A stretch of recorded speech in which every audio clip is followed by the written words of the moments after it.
Cuando una persona conoce a un maltratador, ¿qué pasa con un maltratador? Que al principio te regala flores, te cuida, te abraza, te da besos, te quiere, ves la mejor persona del mundo, pero no sabes el monstruo que hay detrás, no lo estás viendo de primeras. Pues con las adicciones pasa lo mismo, al principio tú no sabes de quién te estás enamorando, no ves el monstruo que hay detrás de todo esto, porque piensas que a ti nunca te va a pasar. ¿Qué es lo que tú te dices para sostener esos primeros consumos? Yo controlo, por una no pasa nada, una vez al año no hace daño, cuando quiera lo dejo. Esta me gusta muchísimo, porque estas adicciones cuando pude dejarlo no quise, y ahora que quiero no puedo. Todo el mundo lo hace.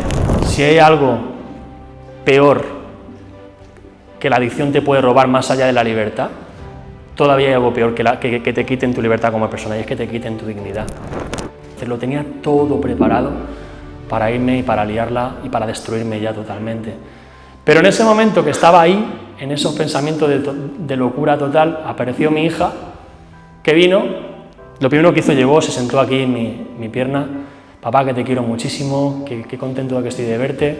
Me miró a los ojos y me dijo: papá, yo no quiero que te mueras. Y fue yo ahí donde realmente, bueno, si puedo decir que el amor de mi hija me salvó la vida, esta es la gran verdad.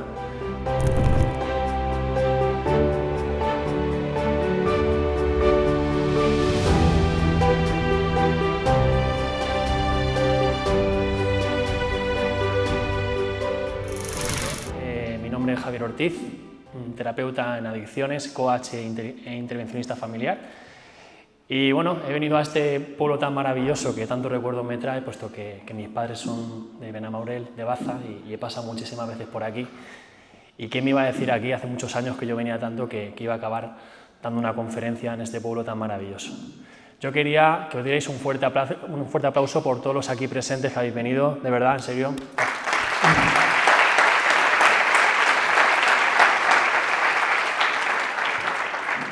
Han habido muchos compañeros que han venido, han hecho kilómetros, con lo que yo me siento tremendamente agradecido por estar aquí y llevar este mensaje de recuperación y al final, pues bueno, muy feliz y muy contento.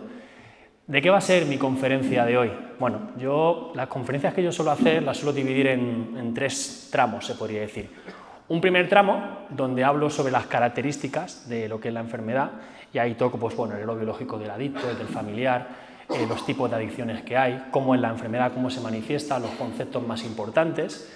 En un segundo tramo voy a compartir mi historia, que aunque yo sé que muchos las conocéis, pero siempre saco alguna cosita de mi vivencia, porque bueno, fueron tantos años de calvario que siempre puedo compartir algo diferente. Saldrá al escenario seguramente un par de compañeros míos también a compartir un poco su testimonio. Y ya luego pues hablaremos de recuperación, importante, porque aquí yo voy a tocar pues bueno, 5 enseñanzas que a mí me han ayudado muchísimo para salir de esta enfermedad. Las fases de la recuperación de la adicción, la recaída, el craving, síndrome de abstinencia. Y luego hablaremos también, vamos a tocar un tema muy importante, que es el tema de la familia. Cómo es una intervención familiar y un concepto que es un concepto complicado de entender, pero muy necesario, que es el amor duro, que es con lo que vamos a terminar, y algunas frases finales que también compartiré. Luego, al final de la conferencia, si queréis comentarme o hacerme alguna pregunta, pues luego me podréis preguntar también, ¿vale? Yo quería preguntaros que quién está dispuesto o dispuesta esta tarde a tener la mente y el corazón abierto. Veo que sois bastantes, ¿no? Bueno, pues dicho esto, vamos a comenzar con un dato que os he traído, que dice que ¿qué es la adicción? Según la Sociedad Americana de la Medicina de la Adicción, la SAM, la adicción es una enfermedad primaria del cerebro que afecta a los circuitos relacionados con la recompensa, la motivación y la memoria. Es una enfermedad médica progresiva, crónica y que tiene tratamiento. Como bien dice la SAM, nos hace referencia a una enfermedad, no a un defecto moral ni vicio. Aparte de pérdida de bienestar físico, también lo hay psicológico, emocional, relacional, vamos, a todos los niveles. Pero yo traigo una definición más práctica que dice lo siguiente, que cuando, sin importar la cantidad, ni la frecuencia, ni el tiempo de consumo, la persona se encuentra consumiendo a pesar de estar con ello, pisando y pasando por encima, haciéndose daño a sí misma y a personas queridas. ¿Qué significa esta definición? Que a pesar de estar destruyéndome la vida y a los demás, no puedo parar. Yo voy a daros 4 características, hay muchas más, de lo que son las adicciones, así a rasgos genéricos. La primera sería que es una enfermedad familiar, que afecta a todo el entorno de la persona que sufre la adicción, desarrollando la coadicción en los familiares, las parejas y todas las personas que están vinculadas. Dejan de vivir su vida, prácticamente, para vivir la vida del adicto o de la adicta, descuidando sus necesidades más básicas. 2. Es una enfermedad de autodiagnóstico. Hasta que la persona no acepte o asuma que tiene este problema, no puede haber un tratamiento o una recuperación. Por mucho que te diga el médico, tu amigo, tu padre, tu hermano, hasta que tú no decidas que tienes una enfermedad para tratar, no puede haber una recuperación posible. 3. Es una enfermedad, como bien dice la SAN, crónica, para toda la vida, pero hay un tratamiento, se puede parar. Porque ¿qué sería curarse de una adicción? Curarse de esto sería recuperar ese uso controlado que en un principio se tenía, pero llega un momento que a través de tener muchos consumos, vas consumiendo, puede ser que haya una línea invisible que ya la atravieses y ya no hay marcha atrás. Y ya has desarrollado la enfermedad de la adicción. Y mucha gente me pregunta, Javi, ¿cómo puede ser que haya habido personas que han tenido etapas de su vida, que han estado a lo mejor 5, 10 o 15 años consumiendo y dijeron, un día ya no voy a tomar más y no tomaron más? Porque no atravesaron esa línea invisible, simplemente se quedaron en una etapa de abuso. Y eso va a depender de cada persona y del grado de vulnerabilidad que tenga para poder desarrollar esta enfermedad. Y cuarta y última característica, para mí muy importante también, es que es una enfermedad progresiva. Cada vez va a más. Incluso, aunque haya periodos de abstinencia donde estés 1 año o 2 años sin consumir, incluso hasta 3 o hasta 4 o hasta 5, cuando vuelves a donde lo dejaste y a peor. Es decir, si yo me tomaba 20 cervezas y estoy 2 años sin beber, cuando vuelvo a 20 más 1, 20 más 2, 20 más 3, y así sucesivamente. En resumen, esta enfermedad te quiere arrodillado, sin familia, sin pareja, sin proyectos, sin ilusiones y sin nada. Y si no le pones remedio, final, cárceles, hospitales y en los casos más extremos, la muerte. Esta enfermedad mata a personas y yo os lo puedo asegurar. Yo en mi día a día, que yo recibo muchísimos mensajes, muchísimas llamadas, estoy cansado de recibir mensajes de madres desesperadas o madres que han perdido a sus hijos producto del consumo. Pero esto no sale en las noticias. Seguimos. ¿Un adicto nace o se hace? Pregunta que se hace mucho, ¿no? Pues las dos. Puede ser que nazca y también se tiene que hacer. La adicción tiene carácter biopsicosocial. Primero, tiene un componente biológico porque ya se sabe que hay cierta predisposición a desarrollar esta enfermedad. La segunda, tiene otro componente psicológico, puesto la baja autoestima, dificultad de gestionar las emociones, dificultad de gestionar esas habilidades sociales. Y 3, tiene un carácter social, la fácil accesibilidad que hay al consumo de drogas, alcohol, juego, de todo. Entonces, claro, ante esta pregunta, si una persona tiene cierta predisposición a desarrollar la adicción, pero no se expone a los estímulos, pues seguramente no la desarrollará. Pero es que al caso contrario también pasa lo mismo. Si una persona no tiene cierta predisposición, pero consume, pues puede llegar a ser un momento que pueda desarrollar la enfermedad. Todo va a depender también del grado de vulnerabilidad que pueda tener esa persona. Seguimos. Tipos de adicciones.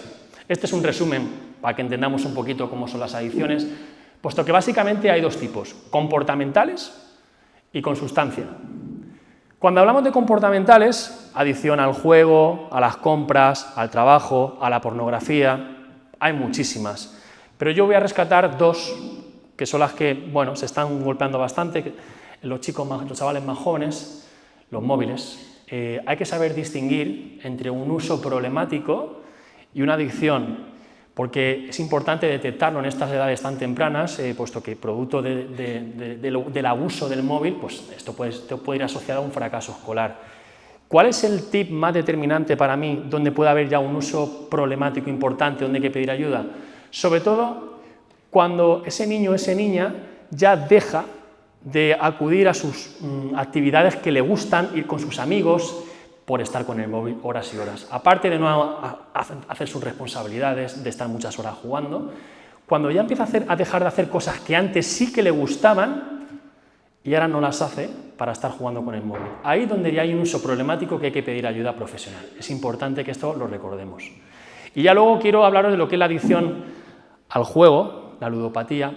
Esta fue la que viví yo, porque está golpeando muchísimo a los chavales más jóvenes, sobre todo el tema de las apuestas deportivas. Y yo voy a hablar cómo es un proceso de una persona que sufre adicción al juego, puesto que en un principio, en los locales de apuestas deportivas, lo típico es que al principio vas con gente a apostar, a ver el fútbol, bueno, a divertirte un ratito, y empiezas a apostar, porque bueno, tiene cierta lógica, y crees que tú no vas a tener un problema, empiezas a desarrollar esa falsa creencia, sobre todo cuando ganas dinero, de que con esto te puede ganar la vida. Entonces, bueno, lo que empieza yendo con amigos, acabas yendo solo, en cierta soledad acabas en estos sitios, y luego tenemos el problema que también se puede jugar desde casa. ¿Qué pasa? Que con el juego construyes una especie de refugio, al igual que con el consumo de drogas, ¿no? Lo que pasa que aquí, bueno, te evades de todo, te encierras en ti mismo. ¿Qué pasa? Que cada vez necesitas apostar más, y más, y más, y más, porque nunca es suficiente, hasta que llega un momento que, claro, ya empiezas a dejar, pues bueno, de ir al trabajo, de ir con tu pareja, empiezas a mentir, a manipular, evidentemente para estar cada vez más tiempo jugando. Ya en los casos más extremos, cuando ya empiezas a dejar de tener dinero, pues bueno, empiezas a mentir a todo el mundo para conseguir dinero. El siguiente paso, ahora están muy de moda estos microcréditos, que se piden muchísimo, que los bancos te lo dan prácticamente rápidamente, y cuando ya has agotado todos los microcréditos, el siguiente es robar. Y a partir de ahí ya sabemos lo que puede pasar. Para mí la adicción al juego es una de las más potentes, porque para mí tiene 4 características que son importantísimas, y una es que es silenciosa. Yo puedo estar jugando aquí y nadie se entera, porque he hecho a lo mejor 200 apuestas y nadie sabe que yo estoy jugando, pero mi cerebro sí, pum, pum, pum, y nadie se entera. Luego es infinita. Yo puedo llenar esta sala de dinero, pero cuando está jugando todo es insuficiente, porque en una apuesta puedo gastar todo lo que hay aquí. Entonces siempre voy a necesitar más. Luego, tercera, es importante de que, producto del juego, y esto pasa mucho en los casinos, es todo muy oscuro, donde no puedes ver la realidad, porque hay un índice de suicidio muy alto, porque en un día te puedes gastar todo tu patrimonio. Todo lo que tengas, básicamente, pero cuando ya se dispara el consumo de juego, al final puedes acabar gastándote todo lo que tienes. ¿Qué pasa? Que para mí lo peor que tiene la adicción al juego, que es la cuarta, que es que tienes la esperanza de que en la siguiente apuesta lo vas a recuperar. Y eso es lo que mantiene viva esta enfermedad. En la siguiente recuperaré, en la siguiente recuperaré. Y así estás, tu cabeza enferma constantemente pensando que algún día recuperarás. Adicción muy compleja y muy complicada, es conductual. Y bueno, esta manifestación se puede dar con cualquier tipo de pornografía, sexo, a cualquier tipo de cosa. Lo que pasa es que la del juego destruye, porque destruye familias, en la economía te la revienta, y como tenemos una asociación en el dinero, poder a nuestra autoestima, cuando uno se gasta todo lo que tiene, pues el mazazo es grande. Y esto lo sé porque lo he vivido yo, en mis propias carnes, es realmente lo que puede llegar a ser. Con sustancia, pues tendríamos sólida, líquida, legal, no legal, depresoras, estimulantes y perturbadoras. Así, a modo anecdótico, el tema del alcohol, que socialmente está bien visto, es la que más golpea, la adicción más difícil de tratar, porque evidentemente, socialmente, de donde vamos hay alcohol, todo el mundo bebe, y justamente si hay un síndrome de abstinencia donde realmente te puedes morir, si tú retiras a un alcohólico el alcohol, puede morirse si no está tratado. Por eso el tema del alcohol es muy complejo y muy complicado. El tema de la mujer, si queréis tener una idea, en la gran mayoría de adicciones se manifiesta más en los hombres, excepto en las benzodiazepinas, que es totalmente lo contrario. Por cada 5 hombres hay una mujer en drogas, juego y tal, y en las benzodiazepinas se podría decir que es al contrario. A la mujer le suele costar más iniciarse en los procesos de recuperación, puesto que el estigma que hay con las adicciones le cuesta dar ese paso, ¿no? Aparte tiene que abandonar seguramente a los hijos, las labores de casa. Entonces la mujer tiende a estirar mucho más ese consumo, ¿no? Por eso se encuentra en una situación de casi de doble vulnerabilidad, una por ser adicta y otra por ser mujer. Eso hace que tienden a estirar muchísimo más el proceso. Por eso con el tema de la mujer ya hay que tener mucho cuidado, porque a veces incluso llegan a unos niveles de perder su dignidad y hacer una serie de cosas muy complicadas que ya luego comentaré. Seguimos. Aquí hay 3 fases que quería comentar de una manera un poquito sencilla y fácil de entender. La primera sería enamoramiento o luna de miel. Bueno, cuando uno empieza a consumir en ese uso recreativo de alguna noche vieja, algún día, algún cumpleaños, algún momento puntual, ¿qué pasa? Que bueno, al principio el consumo, pues bueno, lo ves todo bueno, hay cierto control, tienes esa sensación de omnipotencia, como que todo está bien, no hay ningún problema, pierdes el miedo, te envalentona. Yo siempre esto lo comparo con un maltratador. Cuando una persona conoce un maltratador, ¿qué pasa con un maltratador? Que al principio te regala flores, te cuida, te abraza, te da besos, te quiere, ves la mejor persona del mundo, pero no sabes el monstruo que hay detrás, no lo estás viendo de primeras. Pues con las adicciones pasa lo mismo, al principio tú no sabes de quién te estás enamorando, no ves el monstruo que hay detrás de todo esto, porque piensas que a ti nunca te va a pasar. Claro, ¿qué es lo que tú te dices para sostener esos primeros consumos? Yo controlo, por una no pasa nada, una vez al año no hace daño, cuando quiera lo dejo. Esta me gusta muchísimo, porque estas adicciones cuando pude dejarlo no quise, y ahora que quiero no puedo. Todo el mundo lo hace, cuidado que esto no es así. Esto lo decía yo mucho cuando yo estaba en adicción activa. Joder, mamá, papá, si todo el mundo lo hace. No todo el mundo lo hace, lo hacen algunos. Esto pasa como con las embarazadas. Las mujeres cuando estéis embarazadas solo veis embarazadas. Pues con los adictos pasa lo mismo. Pensamos que todos los que están consumiendo, como yo estoy consumiendo, todo el mundo lo hace. Pues no es así. Hay gente sana que realmente no bebe ni se tiene que drogar. Y bueno, y la última, me lo merezco. He sacado un 10 en matemáticas, un 9 en lenguaje, voy a pegarme un festival. O he hecho un negocio donde he ganado muchísimo dinero, voy a salir por ahí a reventarlo todo. Pues bueno, esto es lo que uno se dice cuando está en esa primera etapa. La siguiente etapa sería el silencio clínico. Bueno, en esta etapa es cuando ya el consumo ya se ha instaurado en la vida de la persona y ya se empieza a desarrollar lo que es esa doble vida, ¿no? ¿Qué pasa? Aquí donde ya empiezan a haber más abusos, donde ya estamos hablando ya no solo consumos de fines de semana, si se pueden dar de una manera mucho más esporádica, incluso entre semana. ¿Qué pasa? Que aquí ya empiezas muchas veces a perderle el control a ese consumo. Ya quieres parar, pero ves que no puedes. Tu entorno más cercano empieza a ver que tienes un problema, pero tú no le haces caso a la gente. Intentas tapar, básicamente. Aquí en esta etapa donde empiezas a desarrollar ese personaje que desarrollamos las personas que hemos sufrido una adicción para, evidentemente, poder seguir consumiendo. ¿Y qué pasa? Aquí donde, bueno, todas las oportunidades laborales se pierden, porque la ingobernabilidad empieza a atrapar tu vida, llega un momento de que ya todas las situaciones de relación de pareja, de familia, poco a poco ya se van deteriorando. Si seguimos con el ejemplo del maltratador, aquí el maltratador ya te empieza a dar una bofetada, ya te empieza a empujar, ya te empieza a tratar mal, pero tú dices, pero es que yo no lo dejo porque es buena persona, y ahí seguimos atrapados. Y si de esta etapa no hemos salido o no hemos pedido ayuda, porque sí que es verdad que hay personas que salen de aquí sin pedir ayuda profesional porque a lo mejor todavía no pasaron esa línea invisible o no desarrollaron la adicción, está la última etapa, que sería la eclosión. ¿Qué pasa? Cuando ya has perdido el control de tu vida, a lo mejor puede ser pues, que a raíz de la adicción hayas tenido consumos muy fuertes, hayas acabado varias veces en el calabozo, le debes al banco 20, 30.000 euros porque has gastado una barbaridad en juego, tu mujer te ha dejado, tu familia ya te ha echado de casa. Entonces ya no te queda más remedio que empezar la recuperación. Y a veces pasa que la recuperación se puede empezar por resignación más que por aceptación. Simplemente tu situación personal te empuja a tener que recuperarse. Es importante destacar que hay dos tipos de adictos. Está con el consumidor funcional y el consumidor cíclico o disfuncional. El funcional, básicamente, es el que es capaz de compatibilizar el consumo con su vida. Y aquí también podemos hablar de los que consumen los fines de semana. Porque los que consumen los fines de semana, lo único que hacen es, de lunes a viernes, contenerse para llegar al fin de semana y pegar el reventón de consumo. Entonces son adictos funcionales. ¿Qué justificación se ponen para no ponerse en recuperación? Yo controlo, mi vida sigue igual. Claro, como son capaces de ir a trabajar, de estar con la familia, de estar con la pareja y seguir bebiendo o seguir tomando, pues en cierta manera piensan o sienten que controlan, que eso a la larga se va a ir deteriorando, pero en una primera etapa les cuesta mucho pedir ayuda. Y luego están los cíclicos, que los que no tienen un patrón, que lo pueden hacer cada mes y medio, incluso cada 3, incluso cada 5. El problema es que cuando consumen, apagan el móvil, 3 días desaparecido o un día desaparecido, no pueden parar de consumir.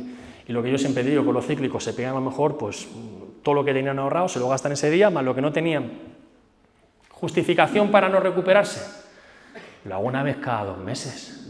Sí, lo haces una vez cada 2 meses, pero ese día te has gastado lo que tenías, más lo que no tenías. Has estado a lo mejor en un local de prostitución, donde te has sido infiel a tu pareja, o has estado gastándote la vida allí, pero tú lo haces cada 2 meses. Entonces no le suelen poner conciencia al problema. Entonces tanto los disfuncionales como los funcionales hay dos tipos diferentes y el abordaje tienen ciertos abordajes diferentes. Seguimos. Una vez que una persona o un adicto o una adicta llega a la recuperación, ¿qué características comunes suelen tener?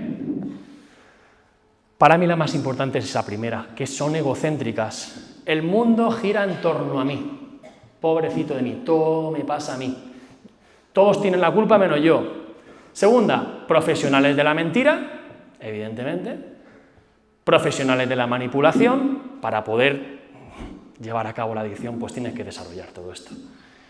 Baja autoestima, en la medida que vas acumulando muchísima culpa por las barbaridades que vas haciendo, cuando tú quieres pararlo y no puedes, pues cada vez tu autoestima pues va bajando cada vez más. Alexitimia, dificultad de conectar con tus propias emociones. Al final lo que pasa con las adicciones es que dejas de sentir, porque la adicción tiene una intención positiva en un primer momento, que es anestesiar todo lo que sientes. De estar consumiendo, pues llega un momento que ya dejas de sentir emociones, y cuando te pones en recuperación no sabes, no vives tus sentimientos.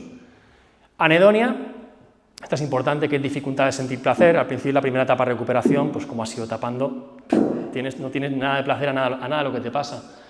Y esta, que también es muy importante, crean un personaje, que por cierto, este personaje luego hay que desmontarlo. Porque si uno quiere dejar de consumir, pero no trabaja en el personaje que ha construido durante 20 años, tampoco sirve. Importante esto también, ¿vale?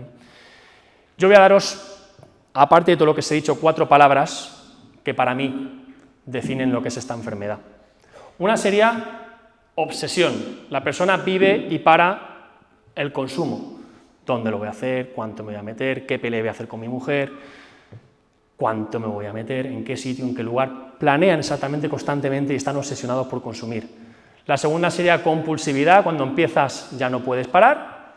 La tercera es ingobernabilidad, todas las áreas de tu vida están mermadas por el consumo. Luego, aparte, no llevas unos horarios estables, te levantas tarde, llevas unos horarios muy descompensados, comes mal. Y la última sería esclavitud. Vives sometido y esclavizado por esta enfermedad. No obstante, adicción viene del latín adictus, que hace referencia a una persona que estaba endeudada por su acreedor y para poder solventar esa deuda se tenía que entregar como esclavo toda la vida. Así que hablar de adicción al final es hablar de esclavitud. Estás encadenado, son cadenas que te tienen totalmente sometidas.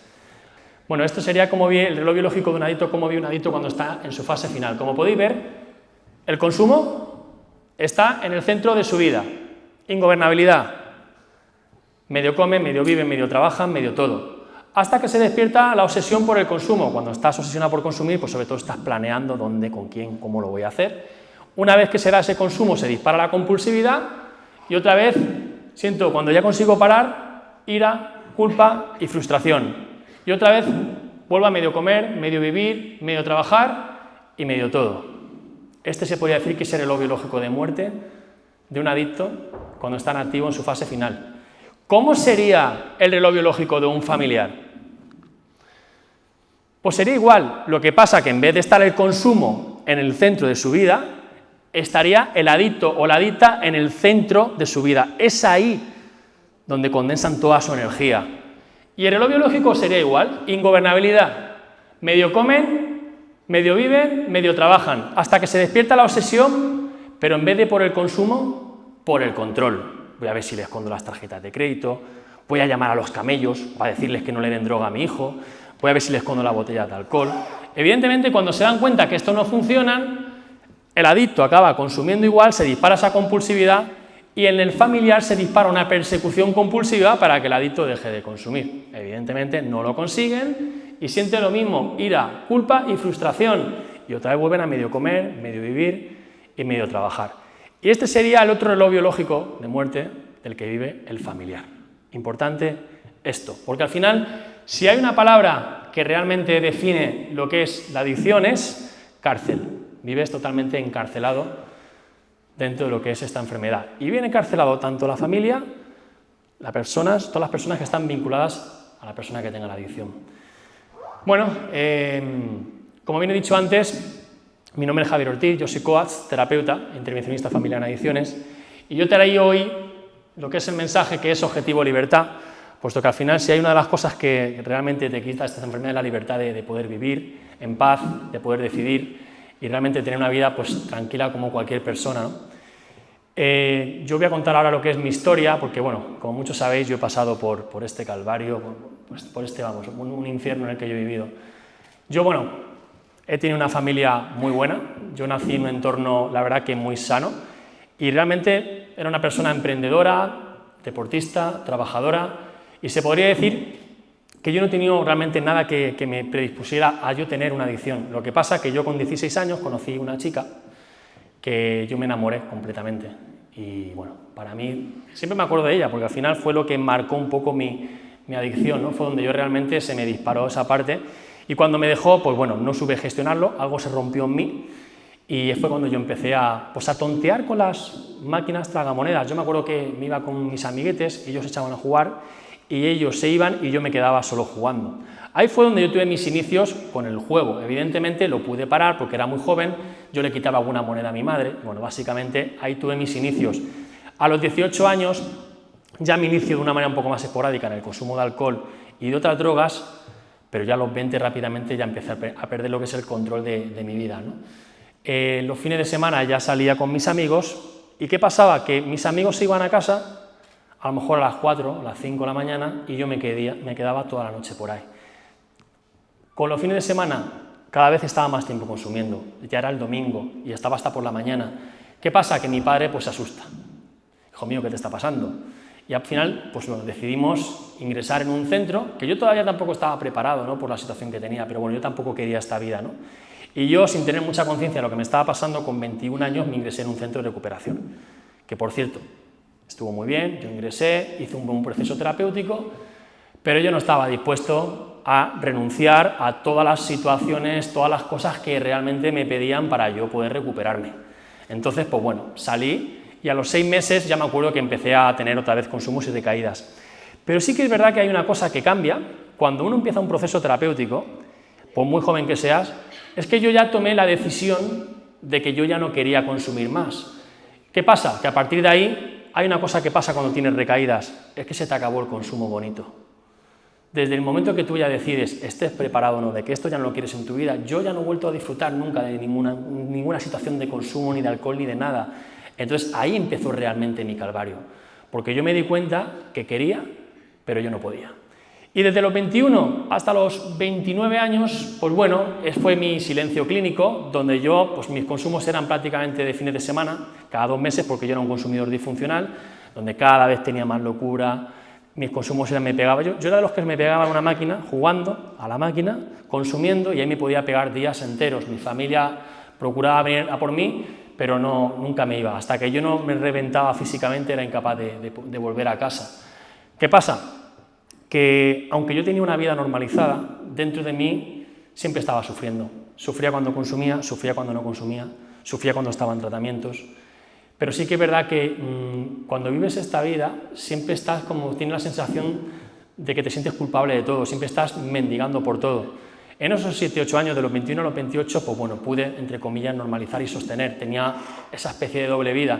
Pero sí que es verdad que a los 28 años conozco a la que es la madre de mis hijos y, pues bueno, yo la conocí y el primer día que yo la conozco, salimos por ahí a cenar y yo desaparezco 3 días. la conozco, toda ilusión, porque claro, como yo no gestionaba mis emociones, ahí estaba con la euforia de haber conocido a una chica, y yo desaparezco 3 días ese día. Cuando ya vuelvo a contactar con ella, le cuento lo que me pasa, le digo, María, quiero que sepas que mira, que yo tengo un problema con esto, de vez en cuando pierdo el control, he intentado ponerme en recuperación, pero no he podido solucionarlo, pero bueno, tal. Entonces ella, no te preocupes, Javi, que en el nombre del amor, por lo mucho que yo te quiero, tú esto lo vas a dejar. ¿Ah, sí? Entonces, ¿qué hizo ella? Pues se vino a vivir conmigo. Yo vivía entonces en un chalecito, un adosado, y ella pues se vino a vivir, pues nada, a las 2 o 3 semanas se vino a vivir conmigo. Evidentemente, a los 2 meses creo que fue, volví a tener consumos, y más consumos, y más consumos. ¿No puedes recuperarte? Vamos a tener un hijo, que en mi caso fue una hija. Y sí que es verdad que ahí fue donde nació mi primera hija, pues yo tengo 3, y es verdad que cuando nace mi hija, sí que tengo 1 año y medio que, entre comillas, puedo parar la adicción, sí que puedo parar el consumo, pero al final también volví a recaer. Y ahí donde realmente, eso fue con 32 años, hasta los 36 que yo me he recuperado, empieza mi calvario con los ingresos de centros, para arriba, para abajo, y bueno, ¿qué poder deciros? Fueron 2 años, porque yo a los 30 nace mi hija y a los 33 nacieron mis mellizos. En esos 3 años, más o menos, tuve momentos muy difíciles, pero mi gran eclosión final fueron cuando nacieron mis mellizos. Ahí tuve mis peores recaídas, totalmente devastado. Yo me acuerdo situaciones de estar atrapado en una máquina, en antros, con personas que yo decía, ¿cómo puede ser que yo esté yo aquí? ¿Sabes? Y acabar totalmente devastado. Mi padre llegaba y me decía, hijo mío, ¿por qué no nos vamos a casa? Y yo tener que mirarle a los ojos a mi padre y decirle, papá, es que no puedo pararlo, es que no sé lo que me pasa. Me sentía como un desecho humano, pero eso no era lo más difícil. Lo más difícil era cuando yo me llegaba de casa y tenía 3 hijos pequeños, 2 mellizos y una niña, y tener que mirarles a la cara y saber que yo no podía ejercer como padre. Eso era lo más duro para mí, realmente. Por eso esta enfermedad, porque esto es una enfermedad y si no que me lo cuenten a mí, sentir que algo te está ganando siempre, que te lleva a destrozarte la vida, sentir que estás destrozándole la vida a todo el mundo y no puedes pararlo. Pero aún así, con estas tuve otro tiempo más donde, bueno, yo intentaba recuperarme, yo ingresaba en centros, que por cierto esto, bueno, he estado en varios sitios, hasta 5 ingresos he llegado a tener. Lo que pasa que a mí lo que me pasaba, que yo hacía grandes procesos, pero luego cuando salía no lo hacía bien, porque claro, yo era un arrogante, un terco, un cabezón, yo pensaba que solo lo podía. Yo los ingresos lo hacía bastante bien, porque yo aprendía, pero bueno, luego fuera no era capaz de sostenerlo y siempre acababa recayendo, tampoco hacía ni grupos, ni hacía nada. ¿Qué pasó? Que bueno, tuve 40 días finales, que hay ya la eclosión final, donde estuve 40 días consumiendo, destrozándome la vida, prácticamente mendigando, fumándome los cigarros del suelo, totalmente reventado. Si hay algo peor que la adicción te puede robar más allá de la libertad, todavía hay algo peor que te quiten tu libertad como persona, y es que te quiten tu dignidad. Pensar que estás como un desecho humano, porque yo acabé en la calle, tirado, la gente me apartaba de mí, y nunca se me olvidará esos momentos de sentir como la gente se apartaban, porque ven este hombre cómo va, ¿no? Y eso fue lo que yo viví, y eso fue los sentimientos que yo tenía, porque yo estoy aquí, fíjate, aquí es cuando yo recuerdo esos momentos de dificultad para poder compartirlo con vosotros, y son momentos que te da igual perder la vida, te da igual perderlo todo. Al final, en ese momento estás expuesto a que cualquier cosa pueda pasar.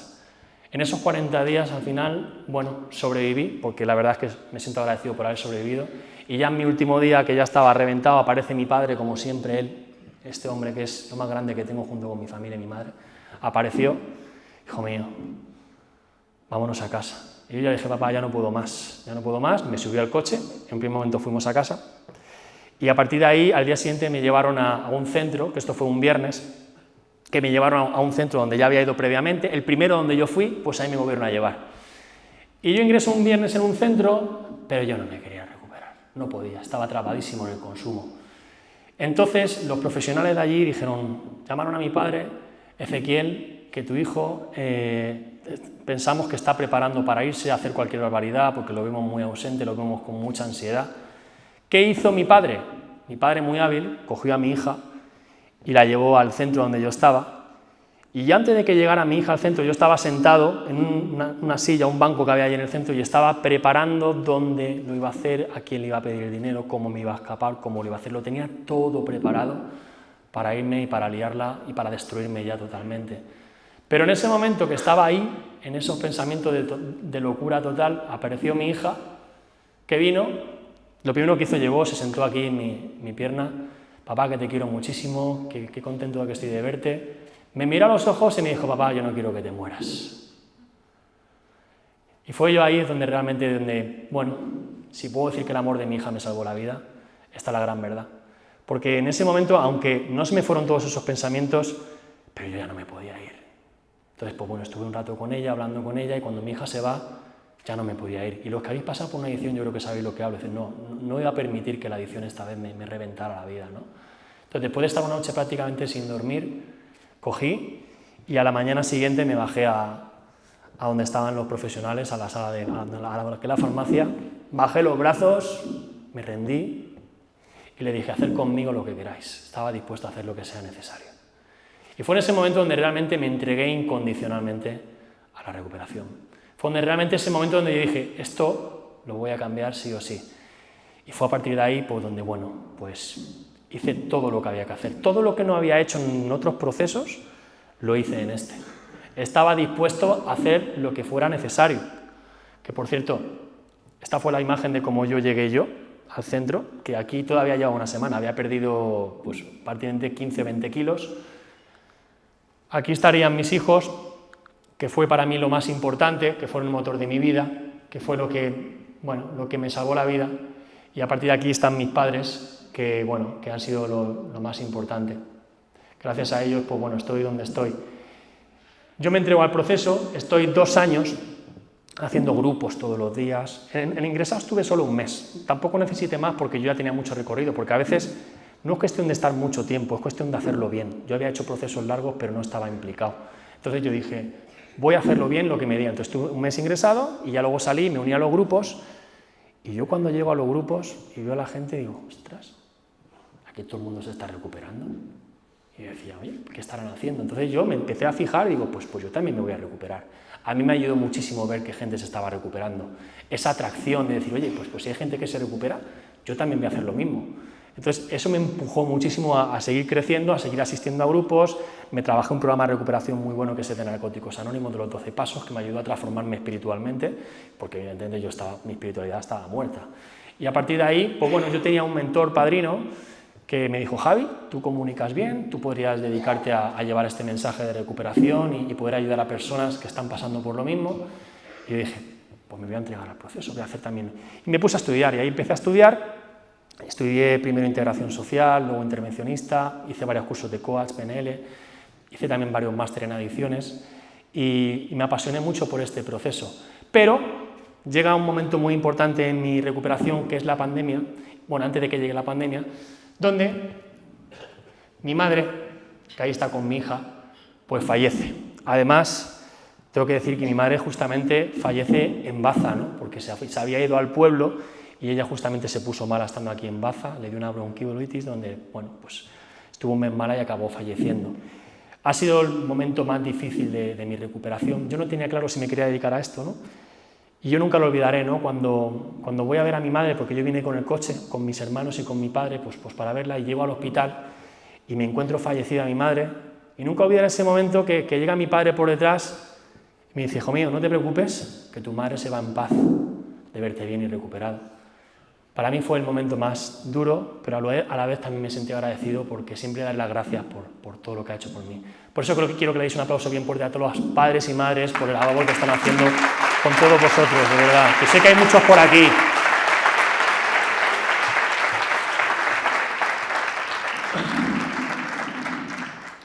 Y bueno, a partir de ahí fallece mi madre y bueno, justamente llegó la pandemia.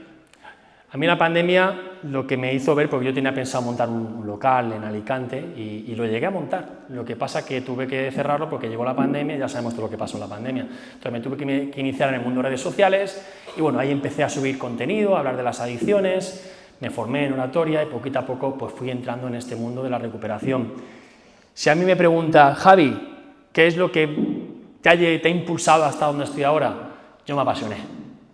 Pasión y fe. Saber de que iba a tener una vida mejor, ¿no? Y es lo que me ha llevado hasta aquí hoy, ¿no? Por eso me siento tremendamente agradecido por por estar aquí hoy y realmente sentir lo que es esta enfermedad y poder haberla superado. Porque ahora que yo estoy un poco en el otro lado y estoy viendo cómo me llama constantemente la gente, ¿no? y el drama que hay con esto, la verdad que me siento muy agradecido incluso de poder acompañar otros procesos, ¿no? Y yo hoy voy a subir aquí al escenario varios compañeros que quieren hablarnos un poquito de cómo ha sido su proceso. ¿Dónde está Jorge? Que no lo veo, porque esto está tan oscuro. Jorge, ¿dónde estás? No, el otro. Ah, ya viene por aquí. Jorge, un aplauso para Jorge, que viene a compartirnos.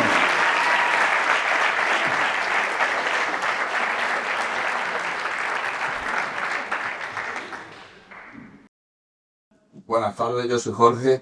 Yo no quería subir porque soy de aquí, pero bueno, también me han visto mucha gente y yo creo que no tenía nada que esconder de que yo era consumidor también disfuncional. Y bueno, en primer lugar quiero agradecer a todas las familias que están en mí, por decir lo que siempre digo, que sin ellos no sería posible. Entonces yo gracias a mi madre que está sentada, que va bien, la mujer que más me ha ayudado en mi vida, y a Javi, mis compañeros Pedro, Jorge, Juan Carlos, pues que gracias a vosotros me acepto un poco más fácil. Bueno, yo también desarrollé mis textos de consumo. Al principio era todo en tema de salir con los amigos y todo, pero luego llega ese paso que no puedes parar de consumir. Y efectivamente ya tuve que ingresar en centro en septiembre y bueno, es lo mejor que he hecho en mi vida porque yo ya iba a perder mi mujer, mi hijo, mi familia, mis padres estaban derrotados y bueno. Yo, gracias al centro, llegué, como dice Javier, me derrumbé gracias a mi hijo. Y cuando salí del centro, pues, estaban ahí los de la chispa que me ayudaron mucho. Y me llevaron a Jumilla, ya conocí a Javier. Y ya, pues, Javi, yo lo único que puedo decirte es que muchas gracias. Que tú sabes lo mucho que hablamos y que, honestamente, que esto se puede salir. Y que los familiares que tengan fuerza porque, al fin y al cabo, se sale. Qué grande.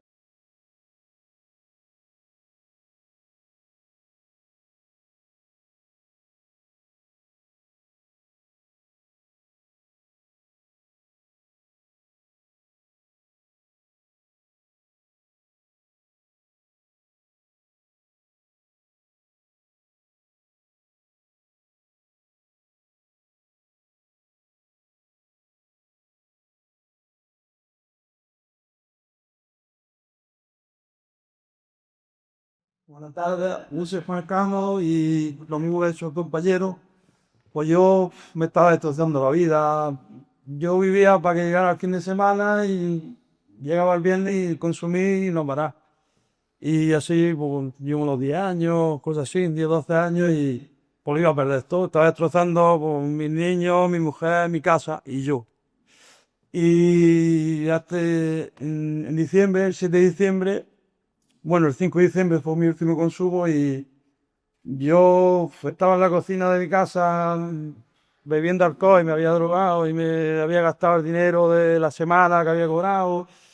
Y mi hijo me miró a los ojos el grande y con mi papá, ¿qué está haciendo? Y yo ahí ya me derrumbé, digo, ya no más.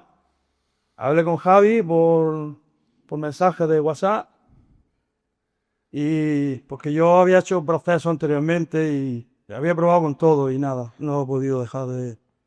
Y Javi me dijo que me ingresara y yo cogí, pues me ingresó, y ya está. Y así llegó mi mujer del trabajo y digo, Gema, que me voy a Cádiz, que me ingreso, que vamos a buscar dinero, le pido a mi empresa, lo que sea. Y el 7 de diciembre a las 5 de la mañana me fui a Cádiz, dejando a mis dos niños en la casa, mi mujer destrozada, mis padres, el pico, todo. Me llevó mi tía, mi hermano a Cádiz. Y yo me perdí la Navidad de mis niños, salí el 5 de enero y es lo mejor que voy a hacer, ingresarme, porque un mes de centro es como si estuviera 3 meses fuera en la calle. Y la verdad que un proceso muy bueno y luego cuando he salido, pues con Javier todos los días mi terapia, mi recuperación, mi gimnasio, dejar amistades, dejar sitios, pues todo, que me ha cambiado la vida. Yo ahora me acuesto en paz, me levanto en paz y es lo mejor que la verdad. Mi niño te lo puede decir, que los mejores 3 meses y pico que llevo sin pues, estar feliz, está todo el mundo bien. y a seguir así, solo por hoy. Y nada, no te digo para ti. Muy bien.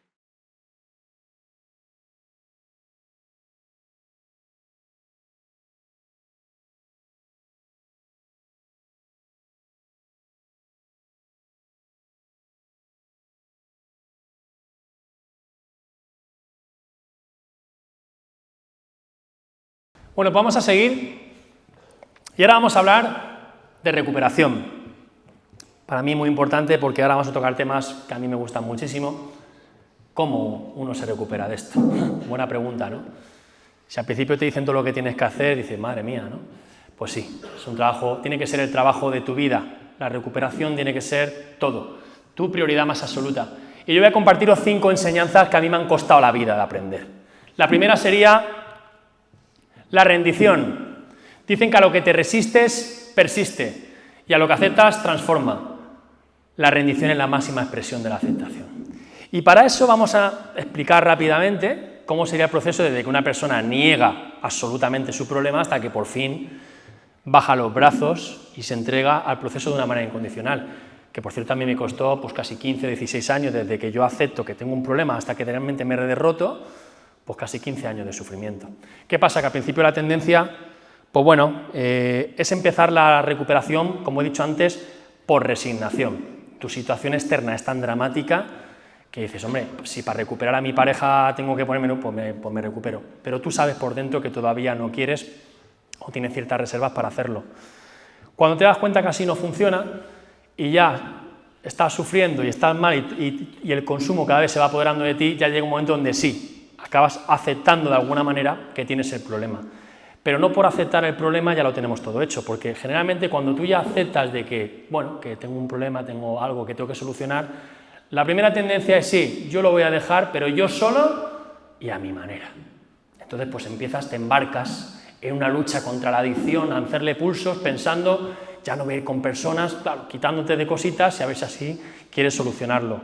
Evidentemente, pues no lo consigues. Cuando te das cuenta que no lo consigues, el siguiente paso, lo normal suele ser o pedir ayuda a la pareja, que está buena, o a la familia, o ambas. En el caso de la pareja, lo que he comentado antes, ay María, que mira lo que me pasa, a ver si entre los dos me puedo recuperar, no te preocupes que en el nombre del amor yo te voy a salvar, claro que sí. Entonces se convierte en una relación de amor malentendida. Esto es como si la pareja se postulara para ser socorrista, pero resulta que cuando te vas a tirar al mar a salvar vidas no sabes nadar. Entonces al final se hunde tanto la persona que tiene la adicción como la persona coadicta. ¿Qué pasa con los padres? Pues algo similar. Lo que pasa es que suele pasar más con las madres que con los padres, que a las madres les suele costar más aceptar la adicción del hijo. ¿Cómo puede ser que a mi hijo le esté pasando esto? Producto de los prejuicios, del estigma que hay con esta enfermedad. Y por eso tienden a aislar la situación que hay, no suelen hablarlo, y en los pueblos incluso esto pasa más, que no se entere Manolo que a ti te está pasando esto, ¿eh? Entonces esto hace, como decía mi padrino, a mayor secreto, mayor enfermedad. Evidentemente, cuando esto ya revienta por algún lado, llega un momento de que nos damos cuenta, sobre todo, hay un paso importante que es tanto cuando la familia como la pareja se dan cuenta que no van a salvar a su familiar o su ser querido, entonces dices, pues va a ser que necesitamos ayuda profesional. Y entonces es cuando ya entra en juego pues ayuda más profesional. Y aquí es donde ya pueden entrar los grupos, un profesional, un centro. ¿Qué suele pasar aquí? Que sí, yo me voy a ingresar en un centro, pero yo voy a hacer un 70% caso y un 30% a mi manera. Esto suele pasar muchísimo. Aún no voy a derrotarme del todo. Entonces ahí hay otra etapa donde todavía pues, bueno, no terminas de derrotarte del todo porque tienes reservas, no eres lo suficientemente humilde, no estás todavía muy trabajado. Y cuando ya a base de sufrimiento, cuando ya estás cansado de sufrir, harto de estar harto, ya no puedes más, has reventado por todos los lados, tu vida es un infierno, es un calvario, por fin ya bajas los brazos, saca la bandera blanca y te rindes. Y dejas de luchar contra la enfermedad. Y fíjate que cuando ya dejas de luchar y haces caso, como yo hice, y dices, oye, haz conmigo lo que quieras, la gran decisión de tu vida es que ya no voy a decidir más, porque van a ser otros los que decidan por mí. Y cuando tú te entregas, es como si te tiras a la piscina y flotas, ya dejas de sufrir. Y muchos de los que se estáis recuperando ahora lo sabéis, es una sensación de que ya está, que hagan conmigo lo que quieran, yo solo no puedo. Y a partir de ahí, en esa entrega incondicional es cuando uno apertura la conciencia y tiene ese despertar que es tan importante en la recuperación. Siguiente paso. Renuncias. Bueno, ya me he rendido, estoy con los brazos bajados. El primer paso, pues tengo que cambiar mi entorno, evidentemente. Si vas con 5 patos, acabarás siendo un sexto pato. Si vas con 5 mediocres, vas a acabar siendo un sexto mediocre. Si vas con 5 infieles, acabarás siendo un sexto infiel. ¿Qué pasa si vas con 5 personas que siguen consumiendo socialmente? Pues que ellos acabarán yendo a casa y tú te vas a destrozar la vida. Y me dicen, Javi, entonces ¿qué pasa? ¿Tengo que cambiar tu entorno? Sí. A partir de ahora ves con personas que están donde tú quieres estar. Aprende de ellos, transfórmate. Y cuando te hayas recuperado, entonces si quieres, vas a los amigos de toda tu vida, te has convertido en una persona brillante y les enseñas a vivir. Y luego con el tema de los sitios también, uno no puede querer dejar de fumar e irse al estanco de fiesta. Pues no se puede. ¿O qué hace un alcohólico en un bar? Pues al principio uno tiene que renunciar a los sitios. Eso no significa que toda la vida una persona no puede ir a un bar, no, pero por lo menos date un par de años de tu vida donde no te expongas a los estímulos. Por eso yo trabajo una recuperación de alta exigencia. ¿Qué significa esto? Que de primeras yo no me voy a enfrentar, no le voy a hacer pulsos a la enfermedad. Hay una frase que decía que por mucho que puedas bailar con el monstruo, es más fácil alejarte de la tentación que estar haciéndole pulso realmente. Entonces, no te quedes ahí, no tiene sentido. Seguimos. La siguiente renuncia, bueno, esto no lo he hablado, pero hay una renuncia más importante todavía, si cabe, que esa es que renunciar a tu propio personaje que tú construyes en base a la adicción. Para eso tienes que hacer un proceso de autoconocimiento. El foco en la recuperación ya tienes que pasarlo de fuera hacia adentro y mirarte a ti mismo. Tienes que vestirte todos los días con el mono de la humildad. Esa palabra es clave en la recuperación de las adicciones. Einstein dice que locura es hacer las mismas cosas esperando resultados diferentes. En las adicciones la historia se repite una y otra vez. Por eso es muy importante buscar ese despertar de la conciencia y desarrollar esa conciencia de enfermedad, porque lo que no aprendes de una manera consciente te lo va a enseñar la enfermedad a través del sufrimiento, creerme. No obstante, la diferencia entre vivir días y consumir días está en el nivel de conciencia en el que tú te encuentres. Y luego, por otro lado, hay que iluminar tu oscuridad, y aquí no vale quedarse a la superficie. Te tienes que tirar al barro y ensuciarte, y cuanto más profundo, mucho mejor. Por eso el viaje no es hacia afuera, el viaje es hacia adentro. Y los que hemos pasado por una adicción lo sabemos. Ya no valen excusas, me tengo que mirar y me tengo que trabajar. Pero es que yo me quiero recuperar como soy, como eres. Llevas 20 años sufriendo, ¿no te crees que ya va siendo hora de cambiar? Pues tienes que hacer este proceso, ¿vale? Y luego, por otro lado, defectos de carácter. Hay 3 defectos de carácter que destruyen a una persona que tiene una adicción. La terquedad, la soberbia y la mentira. Medicación de estos 3, honestidad, buena voluntad y humildad, que luego compartiré. Estos principios espirituales, lo importante es que son. ¿Seguimos? Me he rendido, he renunciado a personas, lugares y situaciones, he empezado a conocerme, he iluminado mi oscuridad, he hecho un proceso, ya sé cuáles son mis defectos, he abrazado mi cactus, me encuentro en una inercia de cambio y de crecimiento personal, pero ahora resulta que he acumulado tanta culpa de tanto daño que yo he hecho que no soy capaz de perdonarme. Entonces, no eres culpable de lo que te pasó, pero sí responsable a partir de ahora de hacer las cosas bien. Y eso implica tener que hacer una enmienda. Sobre todo, muchas enmiendas. La primera enmienda, contigo. Porque el primero que nos hemos destrozado la vida hemos sido nosotros. Y a partir de ahí tendrás que enmendar el daño que se haya podido hacer a la gente, familiares o personas. Si se debe dinero, si has hecho daño, si tienes que pedir una disculpa, lo que sea que se tenga que hacer, hay que enmendarlo porque eso va a ayudar a que tú te perdones. ¿Y qué pasa? Que cuando tú te has iluminado tu oscuridad, has abrazado tu cactus de pinchos, te has perdonado, ¿sabéis lo que pasa? Que ahora puedes abrazar la oscuridad del otro y puedes perdonar el otro, porque entiendes que el otro hace lo que puede en función del nivel de conciencia donde se encuentra, porque yo también he estado ahí, en ese punto de ignorancia, y a partir de ahí le puedes perdonar, porque al final, ¿qué es perdonar? Perdonar es liberar a la otra persona la obligación moral de tener que enmendar el daño que me hizo. Javi, entonces ¿tengo que perdonar ya a todo el mundo? Sí, porque si no perdonas, ¿qué es lo que se te va a despertar? El resentimiento, el odio. Y un adicto o una adicta no puede vivir resentido, porque al final cuando uno vive resentido es como estar tomando chupitos de cianuro, me los tomo yo, esperando que se muera el otro. Y así no se puede vivir. Por eso el perdón, ¿qué es? Soltar el resentimiento. Seguimos. Propósito de vida. Una vez que ya me he perdonado, algo falta en mí. No obstante, los 3 momentos más importantes en la vida de una persona que tiene una adicción serían los siguientes. El primer paso es cuando aceptas que tienes un problema, porque cuando de verdad aceptas que tienes un problema, ya no vas a disfrutar más de ese consumo. El siguiente paso es cuando bajas los brazos, te rindes y te entregas al proceso, porque ahí empieza a cambiar tu vida. Pero hay un siguiente paso, y es cuando tienes un propósito en tu vida, cuando ya sabes qué dirección tienes en tu vida. Viktor Frankl decía en El hombre en busca de sentido que las personas que tenían familiares o personas o algo por qué luchar fuera en los campos de concentración nazi sobrevivían y los que no morían. ¿Qué quiere decir con esto? Que cuando tienes un porqué y un para qué encontrarás el cómo. ¿Qué pasa en las adicciones? Cuando tú empiezas a recuperarte de esto, una parte de ti se va a morir y vas a tener que atravesar un vacío importante. Y para atravesar ese vacío lo mejor es que tengas un propósito de vida, un sentido. ¿Qué pasa cuando tú vives en propósito? Que ya no hay tiempo y hay lugar para la enfermedad. Ya no hay tiempo ni hay lugar para la envidia. Ya no hay tiempo ni hay lugar para el rencor. Porque no hay peor enfermedad que llevar una vida que no quieras vivir. Y para eso lo mejor que podemos tener es un propósito de vida. Importante este último, ¿vale? Seguimos. Fases de la recuperación de una manera más científica, psicológica, importante, cuando una persona ya está rendida y derrotada. Pues bueno, voy a explicarla rápidamente.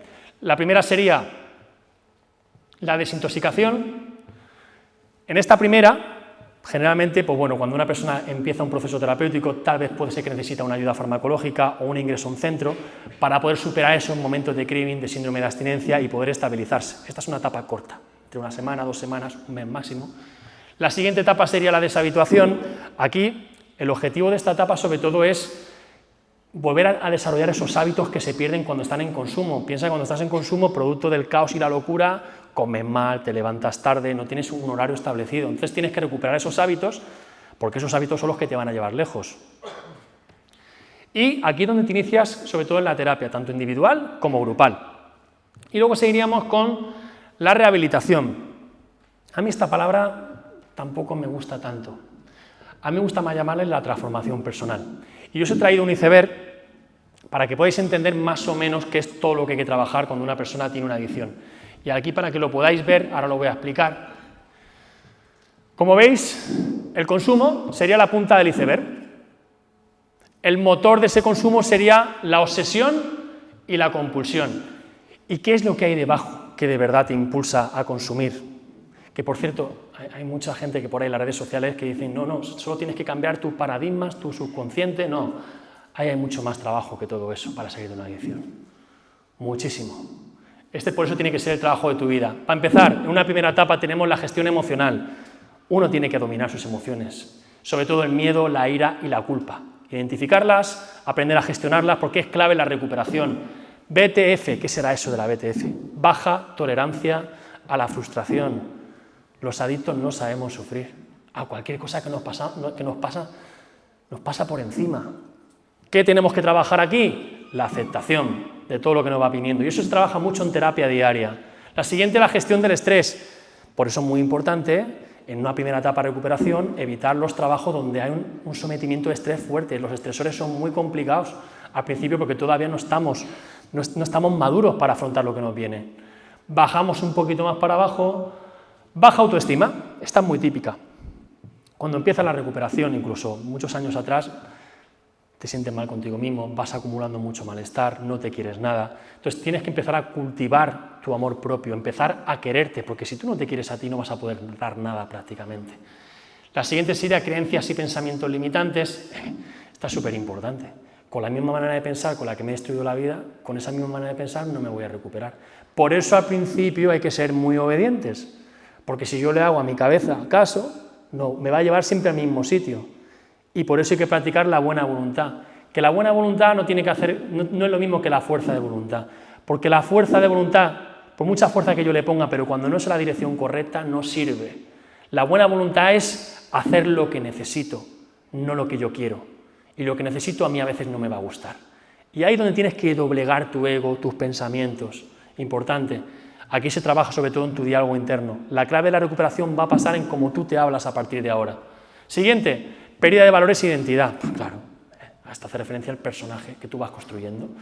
Todos los valores que se pierden, entonces ya no vale manipular, ya no vale mentir, ya no vale la pillería, todo este tipo de cosas ya no valen, uno tiene que recuperar sus valores. Seguimos más para abajo que no se ve, ahí pone traumas, uno tiene que sanar todos esos traumas que arrastra del pasado. Esto aquí es importante, es ayuda psicológica. Defectos de carácter, como he hablado antes, los 3 defectos que nos destruyen, importantísimo. Porque yo siempre digo, claro, me preguntan las terapias pues hablamos de nuestros defectos, no hablamos de nuestras virtudes, porque a nosotros nos llevan a consumir los defectos de carácter.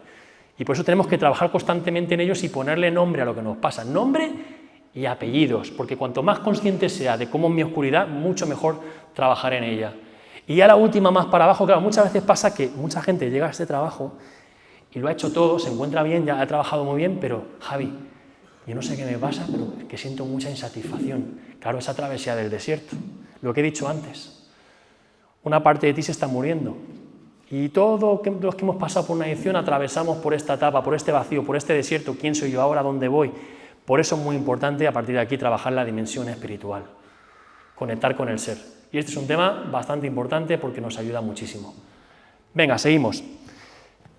Aquí estaremos hablando de 1 a 2 años de trabajo personal, que eso no significa que luego hay que seguir trabajando, porque aquí hay que tener conciencia, porque hay una diferencia entre los viajeros y los turistas. Y esto lo voy a explicar rápidamente. Los turistas que llegan a la recuperación son personas que alcanzan un mínimo para sobrevivir, para estar, bueno, en abstinencia y poder no consumir, y los viajeros son los que de verdad se suben al vagón de la recuperación, al vagón del cambio, al vagón de la transformación. Son los que ya aceptan, abrazan la incomodidad y se están transformando constantemente. Pero claro, el precio que tienes que pagar es mayor incomodidad.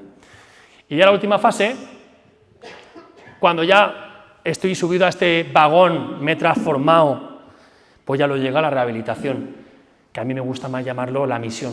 Ahora, con la nueva persona que yo soy, ¿hacia dónde voy? Porque muchas veces pasa, y esto va a pasar a muchos de vosotros los que habéis pasado por la adicción, que a mí el trabajo que yo tenía ahora no me gusta.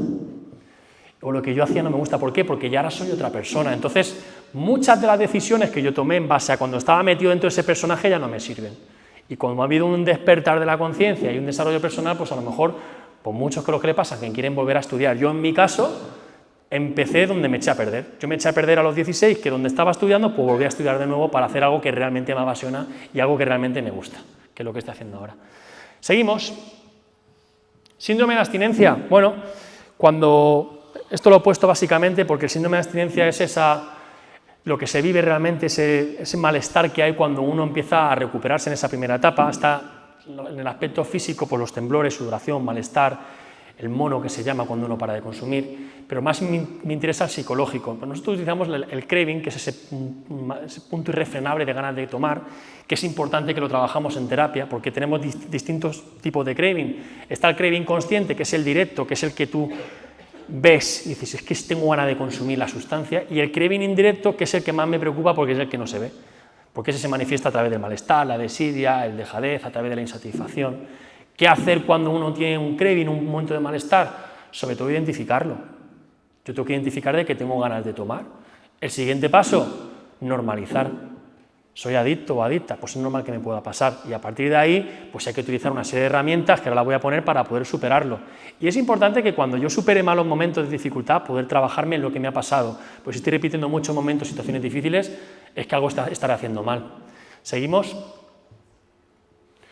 Esta, importante, el grupo como herramienta de recuperación. A mí esto me ha costado la vida entenderlo.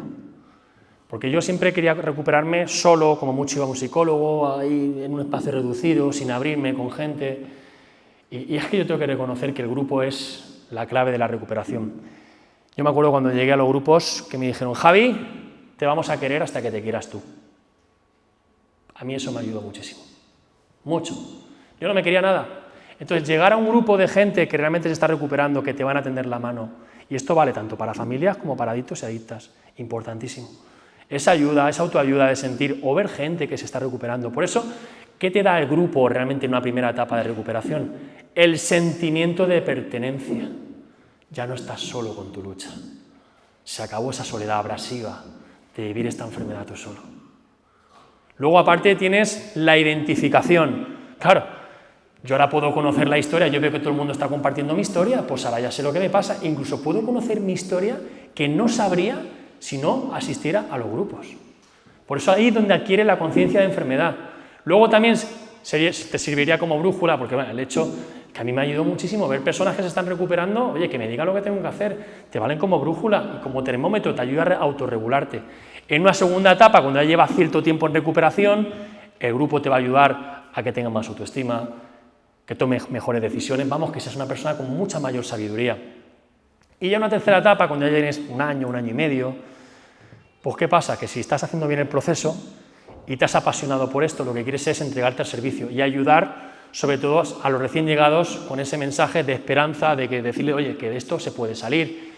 Y luego, por otro lado, es importante, a los que ya lleváis cierto tiempo en recuperación, ver las personas que llegan, porque nos enseñan realmente de dónde venimos.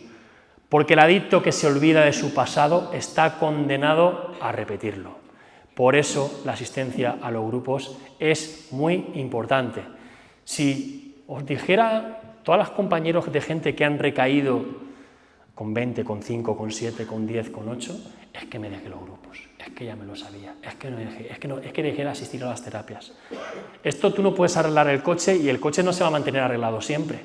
Hay que seguir, hay que hacerle alguna ITV, por eso es importante, aunque llevéis años de recuperación, que hoy he conocido a un compañero de Alcohólicos Anónimos con 30 años, que sigue yendo haciendo su grupo. Por cierto, un aplauso muy fuerte, que no sé dónde estás, a este compañero que ha venido, ¿dónde está por aquí? Un aplauso muy fuerte, 30 años de recuperación, grande.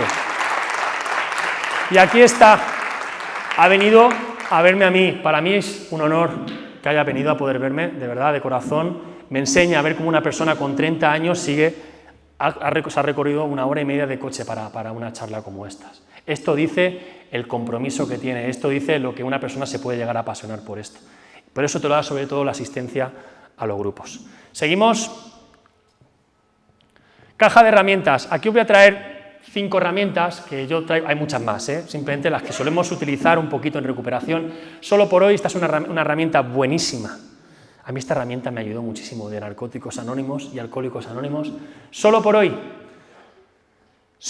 pase lo que pase, yo no voy a consumir. Mañana ya veremos. Para una persona que sufre una adicción, decirle que ya no lo vas a hacer nunca más, dices, pues tela marinera. Pues hoy no lo voy a hacer, pues te ayuda muchísimo, ¿no? ¿Pero qué implica esta herramienta? Que a partir de ahora yo todos los días tengo que renovar mi compromiso con la recuperación. Yo todos los días empiezo el partido perdiéndolo 0-3, con lo que tengo que hacer una serie de acciones que me salven la vida. Llamar a un compañero, meditar, escribir, leer, hacer terapia, todos los días, y automatizarlo. Siguiente herramienta, gratitud. Adicto agradecido, nunca recaído. Está buenísima. Hay que transformar la gratitud en un sentimiento y una actitud de vida. Gracias por un día más, gracias por estar vivo, gracias por tener todo lo que tengo. Hay que ver las cosas que nos vienen a la vida como regalos y no que nos pertenecen por derecho, y transformar esa gratitud en un estilo de vida. Cuando la gratitud entra por la puerta, la adicción se va por la ventana. Seguimos.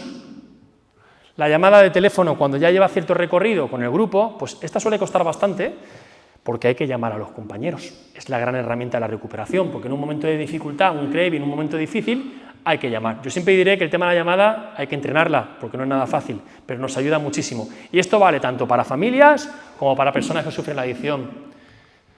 La cuarta sería la foto negativa, que es cuando uno tiene un momento de dificultad o ganas de tomar, pues tienes que tirar del hilo. Y no quedarte con lo bonito que te da el consumo, sino quedarte con la destrucción de lo que ha hecho esta enfermedad contigo.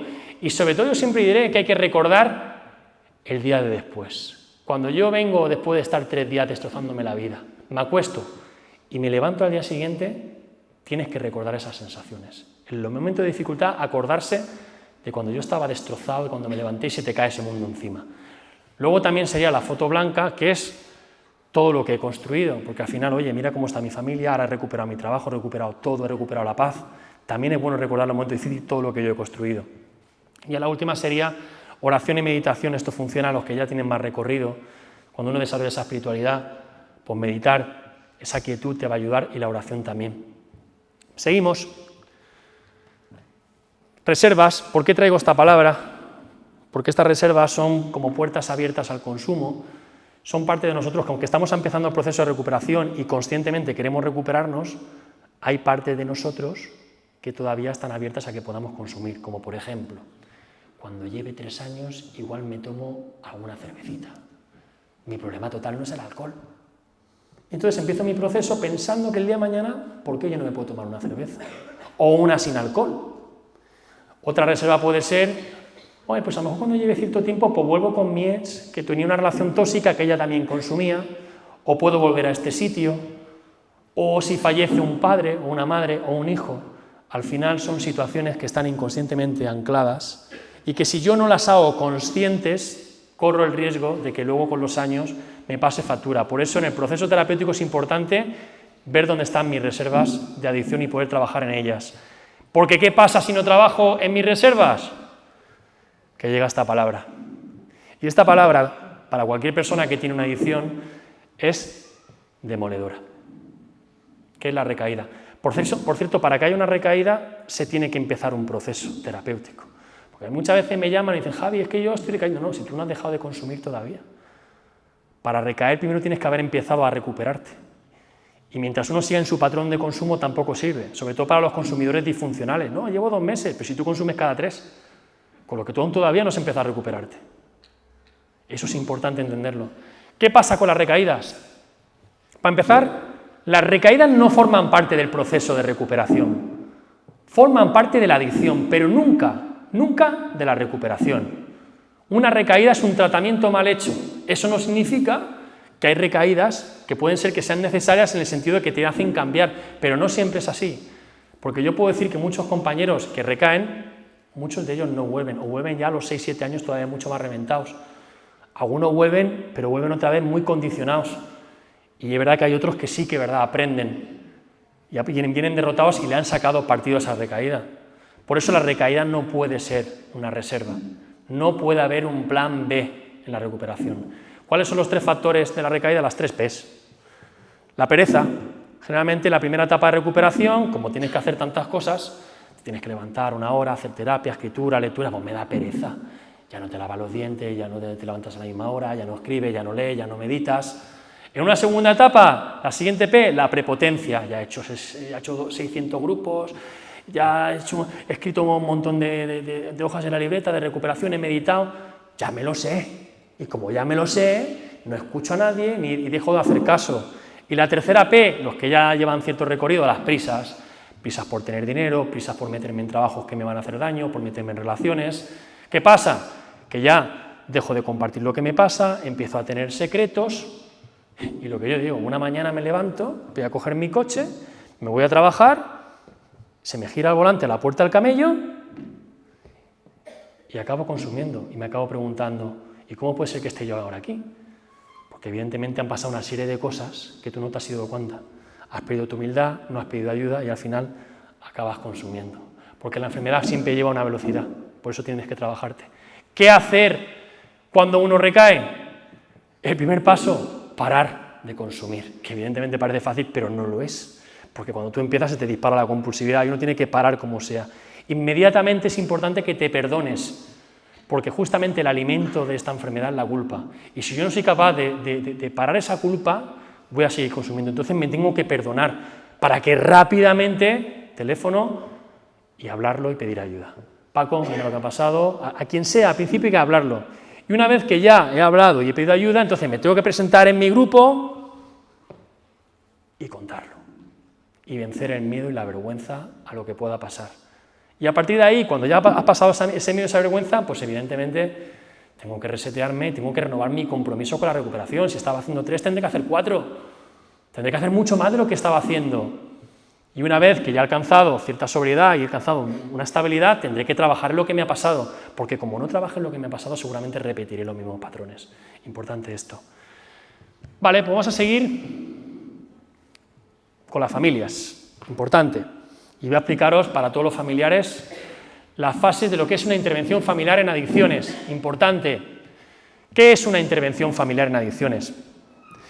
Una intervención se podría decir que consiste en desarrollar una reunión muy planificada, muy estructurada con las personas vinculadas al adicto o la adicta, compañeros de trabajo, familias, parejas, abuelos, hijos, todos, donde se tienen que psicoeducar con el objetivo que la persona que tiene la adicción entre en tratamiento, donde en esta reunión no se culpa, no se juzga y no se avergüenza en ningún momento a la persona que tiene la enfermedad. Se trabaja desde el amor. Entonces, vamos a explicar un poco cómo son los pasos rápidamente de esta intervención para que las entendáis. El primer paso sería pedir ayuda. Aparentemente no es tan fácil porque, como he comentado antes, los familiares también tienen su proceso de aceptación de la enfermedad. Entonces, primer paso, levantar la mano y llamar y buscar un intervencionista que haga este tipo de intervenciones. Segundo paso, recogida de datos, importante. Cuando ya llaméis a un intervencionista, lo primero que os va a pedir qué tipo de consumo, cómo consume, cuándo lo hace. También os va a pedir seguramente que le digáis cómo son los roles de cada familiar para tener más o menos una referencia y tener pues, más o menos una hoja de ruta. Tercera, planificación familiar. Aquí donde ya se establece el tipo de tratamiento más o menos que se puede tener con la persona que tiene la adicción. En la gran mayoría de casos se suele mirar de que ingrese en centro porque siempre suele ser la mejor opción que hay. Y luego también aquí se van a ver los límites que en el caso que no quiera recuperarse se van a tener que poner. En la cuarta sería desarrollar una estrategia de intervención y esta es de las más importantes. Es importante que el intervencionista va a psicoeducar a los familiares y le va a dar 3 preguntas a cada familiar que va a estar ese día en la reunión. La primera pregunta sería ¿cuáles son las evidencias que tú tienes de que la persona que tiene la adicción está consumiendo? Porque muchas veces pasa que ellos no son reconocer que están consumiendo, entonces hay que sacar todas esas evidencias. Pero esta es la más importante. ¿Cómo te sientes tú de ver a tu familiar consumiendo y destrozándose la vida? Y esta es importante porque todos los familiares, todas las personas, todos los amigos en esa reunión le van a hacer ver a la persona adicta cómo se sienten de verme, cómo se están destrozando la vida. Y eso es muy potente que pase eso. Y la tercera pregunta sería ¿qué esperanza tienen a partir de hoy de lo que pase? ¿Qué pasa? Con estas 3 preguntas todos los familiares se van a entrenar para que el día de la reunión pueda hacérselas y que haya un boom muy potente en la persona adicta. La siguiente sería reunión previa, que se hace una reunión previa sin el adicto para trabajar todos estos conceptos y ejecución de la reunión. En ese día que se produce la reunión, por cierto, este tipo de reuniones pueden durar muchísimas horas, ¿vale? Muchísimo tiempo, porque hay que desgastar a la persona que tiene la adicción, hay que convencerle, hay que hacérselo ver, pero recordar, siempre desde el amor, no hay confrontación todavía, ¿vale? Entonces, cuando llega el día de la reunión, pues bueno, se trabaja, se le dice, se le hacen esas preguntas y poco a poco se va derrotando. ¿Conseguimos que acepte la recuperación? Pues nos levantamos todos, le damos un abrazo y rápidamente, como ya estará la maleta preparada, pues la acompañamos al recurso designado.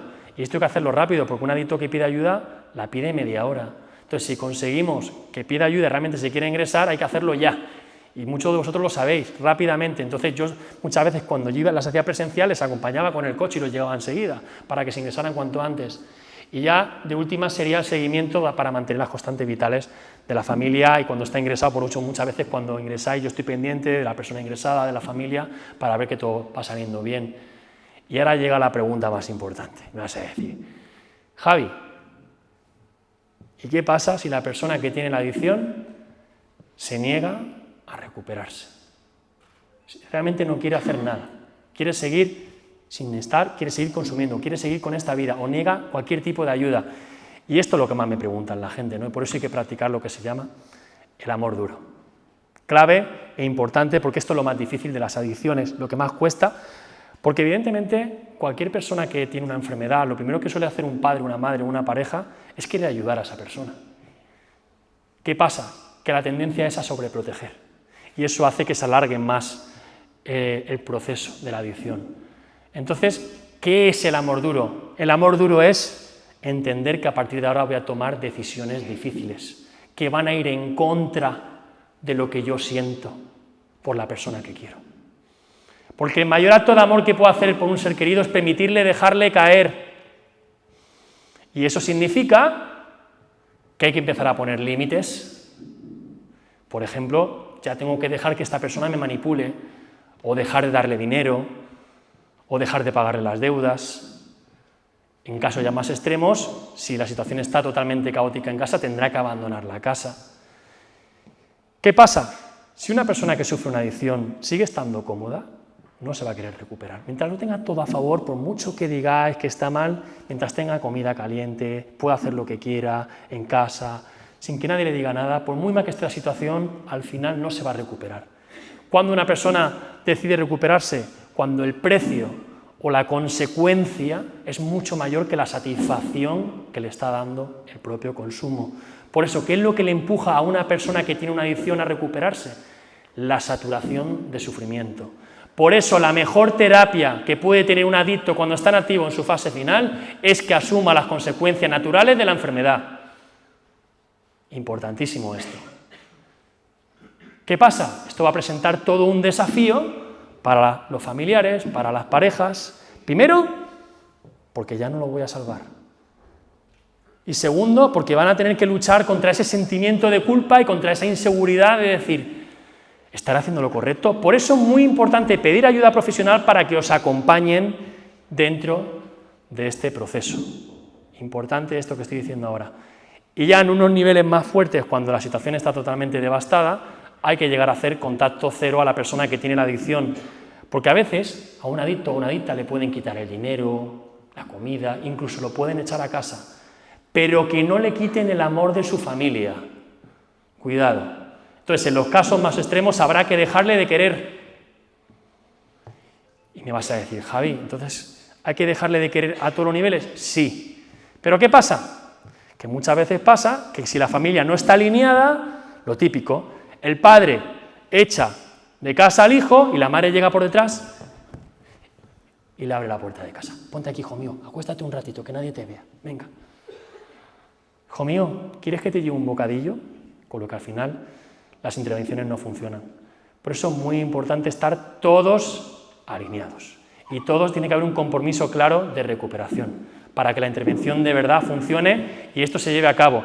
Y cuando la persona se derrota y por fin pide ayuda, entonces vamos todos con él a acompañarle, pero siempre cuando hay una actitud de recuperación. Por eso el amor duro es lo más difícil de practicar, sobre todo las madres, los padres, las parejas, pero es muy necesario y es básicamente lo que más desgasta y lo que más necesitamos. Y hoy tenemos, que te estoy viendo por aquí, que está grabando Vanessa, nos va a compartir un poquito de su historia. Y ya terminamos, ¿vale? Un aplauso muy fuerte para Vanessa.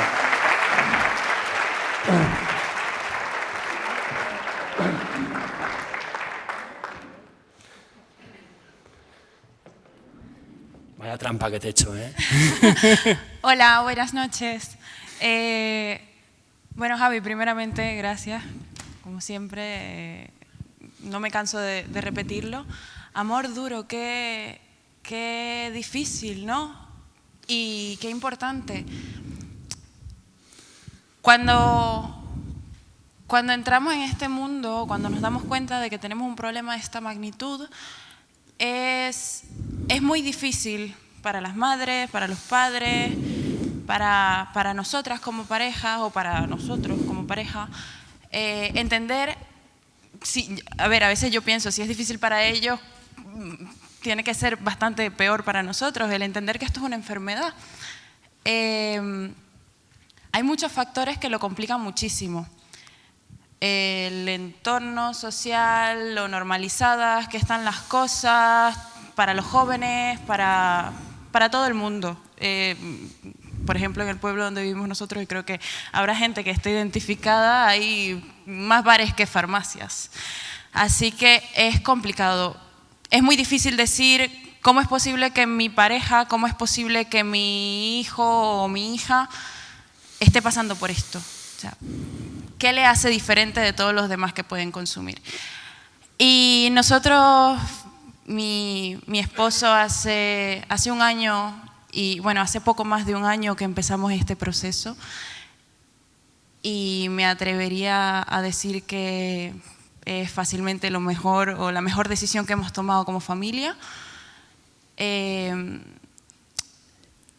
Uno de los desafíos ya de recuperación, o una de las bendiciones quizás, si lo vemos por el lado más positivo, es que yo estoy volviendo a conocer a la persona con la que me casé.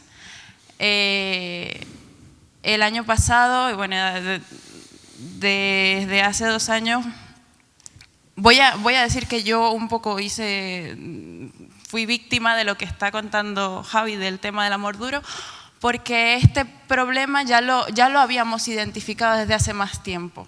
Entonces, para que se vea también la importancia de lo que es el amor duro,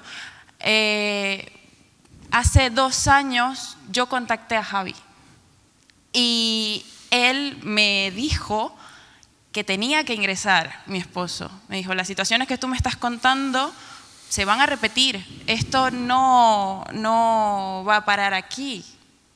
Y yo dije, no, ¿cómo es posible? No, mi esposo no está enfermo. No, yo sé que él a veces pues se complica la situación, pero no, él no está enfermo, no pasa nada. Y prácticamente lo bloqueé. O sea, Javier empezó a escribirme cada mes, 2 meses, así. Yo, no, Javi, todo está bien, no pasa nada. Cuando mi esposo Pedro empezó a darse cuenta de que había ahí algo de que yo estaba sospechando, empezó a ser un maestro total de la manipulación, de la mentira. Me confesó, cuando estaba ya en proceso de recuperación, me confesó que las navidades en las que lo felicitamos por haber cambiado tanto, fueron las navidades en las que más consumió. Entonces, ahora lo pienso y me dan escalofríos, digo, madre mía, qué miedo, si aplicaran esas habilidades que tienen para engañarnos, las aplicaran para algo positivo en su vida, madre mía, ¿dónde estaríamos? Y en el momento en que yo entendí que ya llegábamos a un punto de no retorno, donde ya yo no estaba dispuesta a seguir aguantando la misma situación, ya estaba cansada de sobrevivir y como dice Javi, de estar medio viviendo, medio comiendo. Estaba en una fase terrible de revisarle el móvil, de revisar el coche, de ver qué encontraba. Cada vez que encontraba algo, él tenía alguna respuesta. No, es que esta es la última vez, ya me cansé. Y en el momento, y se lo agradezco muchísimo a mi esposo, en el momento en que yo me cansé y le dije, mira, yo me voy, ya no quiero más, no tengo ganas de seguir aguantando esa situación, para él fue suficiente. Y el día de hoy, pues para terminar también con un poco un mensaje de esperanza y de agradecimiento, que creo que es lo más importante, yo quiero darle unas palabras a mi esposo, que ya cumplió su aniversario y mi amor, que estoy muy orgullosa de ti. Estoy muy feliz de volver a conocerte, de la persona en la que te estás convirtiendo. Estoy cada día más enamorada y estoy segura de que las bases que estás sentando y parte de esto, una gran parte de esto, tengo que agradecértela a ti, Javi. Gracias. De verdad. Gracias, Vane. Está increíble. Increíble, un aplauso muy fuerte para Vanessa.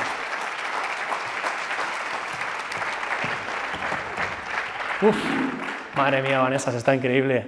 Pedro, enhorabuena por ese año. De verdad, un aplauso muy fuerte para todos los adictos que están en recuperación, que son unos valientes. Enorme, Pedro. Muy bien.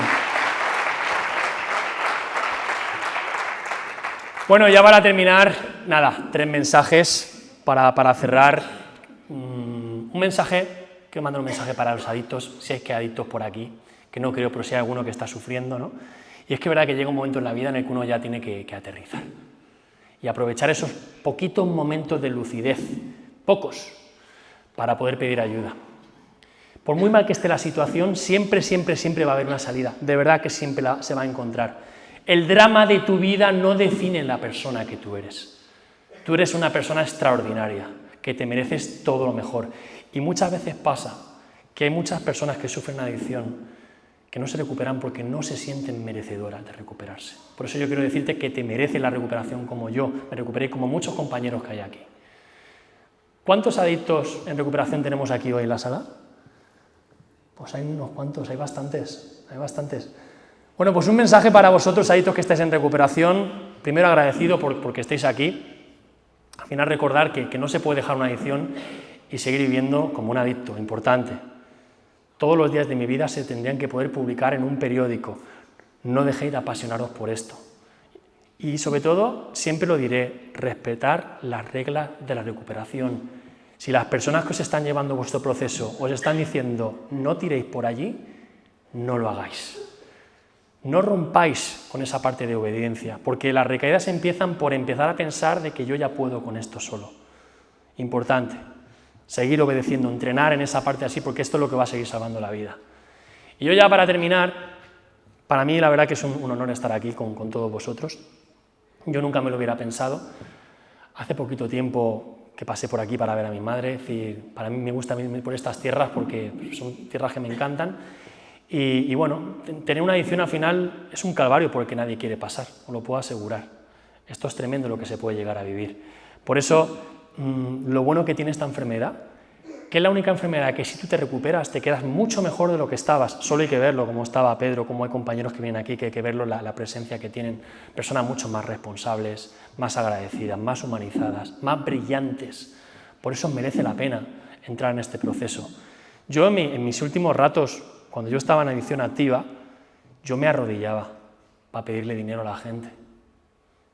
Y ahora me arrodillo ante Dios para darle las gracias. Por eso yo quiero mandar un mensaje para muchas personas que estáis en recuperación, que puede llevar a muchos de todos vosotros, que es lo siguiente, que dice que algún día contarás la historia de cómo saliste adelante y será la guía de superación para otra persona. Muchísimas gracias, de verdad, por esto.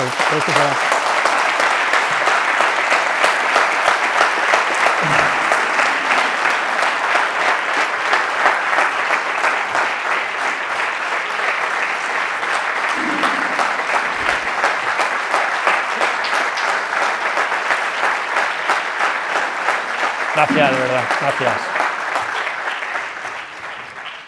Bueno, ahora tengo un micrófono por aquí, por si me queréis hacer alguna preguntita. Hola, muy buenas.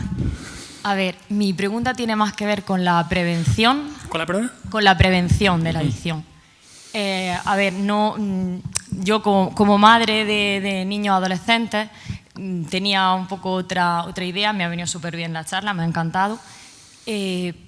Pero mi pregunta es sobre si el excesivo control o la prohibición puede abocar a la adicción. Claro, puede despertar la rebeldía. Lo que tiene que haber es un diálogo. Recuerda, no se trata de imponer, se trata, es verdad, que el diálogo y hablarles mucho de las consecuencias, de lo que es esto, y que ellos al final sean conscientes de las consecuencias y al final será responsabilidad de ellos. Entonces, hasta ahí podemos llegar, porque el hecho de estar prohibiendo puede ser peligroso, una prohibición permanente. ¿Vale? Entonces tiene que haber un diálogo, como ponerles que vean esta conferencia, ponerles pues, testimonio de personas que han pasado por la adicción, porque es lo que más les va a enseñar, básicamente. Más que prohibirles, mostrarles, que ellos vean las consecuencias de lo que puede hacer un consumo, sobre todo con lo que está pasando ahora con el THC y el juego, que es lo que más se va dando en los más adolescentes. ¿Vale? Claro, porque, a ver, ahora mismo mi fase, mi hijo tiene 13 años, entonces mi fase es móvil, videoconsola, y es casi incontrolable. Primero porque está muy normalizado, como pasa con el alcohol, como pasa con la mayoría de la droga. Y claro, es muy difícil porque es interminable, es inagotable. No hay un periodo en el que puedas decir, como cuando nosotros éramos pequeños, que había unos horarios de dibujo y pasaba. Es inagotable. Entonces es muy difícil porque yo le limito a mi hijo porque él no sabe controlarse y a mí me gustaría que él aprendiera a controlarse, porque me parece que eso le irá en su futuro igual para el tema del alcohol, para el tema de las drogas, para el tema de cualquier cosa, y no sé cómo hacerlo. Si yo no le pongo un control, un límite, ¿cómo lo hago? No, los límites tienen que estar. Los límites tienen que estar. Y luego, si él se salta los límites, tiene que haber una serie de consecuencias. Otra cosa es una prohibición permanente de que no hagan, porque dentro de ese límite él tiene un margen de libertad. Pero los límites tienen que estar. Lo que pasa es que hasta el límite, en esa libertad que él tiene, es ahí donde hay que dejarlos. porque evidentemente si estamos tan encima los saturamos, pero el límite tiene que estar, las horas que tienen que tener el móvil, la hora que se tienen que acostar, eso tiene que estar. Y en el caso de que se salten esos límites, tienen que haber consecuencias. Y ahí está la pelea de los padres. Ahí está, esa lucha tiene que estar, evidentemente. Lo que pasa que, claro, hasta el límite que tú pones, pues hasta ahí tienen que sentirse libres y fomentar este tipo de charlas, este tipo de cosas que ellos vayan viendo para que entiendan poco a poco, plantarles esa semilla, porque si se inician en algún tipo de consumo, por lo menos que la semilla esté plantada, ¿vale? Eso es importante y es al final hasta donde llegamos los padres. Yo también soy padre de 3, ¿vale?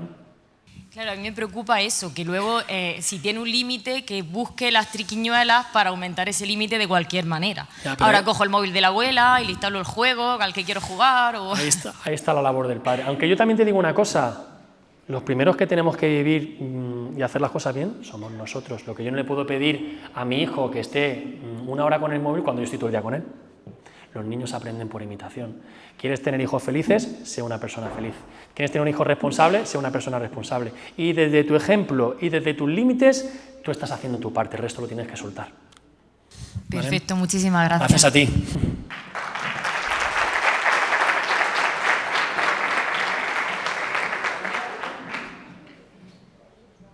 Javier, enhorabuena por tu discurso. Gracias. Voy por la misma medida que de esta mujer.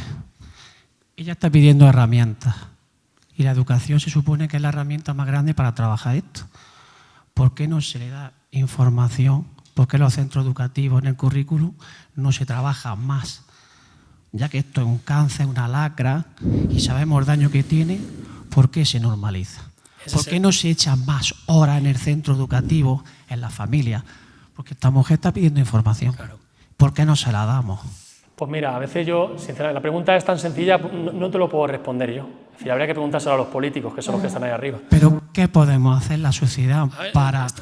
Hombre, está claro que todos los que estamos vinculados al mundo de las adicciones, pues hacer charlas en los institutos, movilizarse, llevar este mensaje de prevención, evidentemente, porque es hasta donde podemos llegar. A veces yo tengo la sensación que es como que no interesa, sobre todo en el consumo de alcohol, ¿no? Que no sabe, que este mensaje tenerlo un poco como tapado, ¿no? Pero si me preguntas qué podemos hacer, pues hacer charlas, ir a los institutos, llevar testimonios y concienciar a los más jóvenes de los peligros que hay.